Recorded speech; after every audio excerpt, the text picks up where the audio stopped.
শুধুক্ষণে তোমায় জানার ভালোবাসা। তোমায় নিয়ে আছে আমার অনেক নতুন আশা। তোমায় জানাই ভালোবাসা। আজ এই দিনে তুমি এসেছিলে কোলে, তোমায় বরণ করেছিলাম জীবনের সব দুঃখ কষ্ট ভুলে। ভুলেছিলাম সব যাতনা দেখে তোমার হাসি মুখ।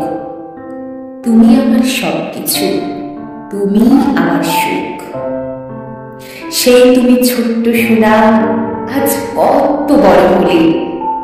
তোমার হাসি মুখ দেখলে আমি চাই সব দুঃখ কষ্ট ভুলে। জন্মদিনের অনেক শুভেচ্ছা তোমায় আমি জানাই। ভালোবাসার সাথে আশীর্বাদ দিয়ে তোমায় চাই।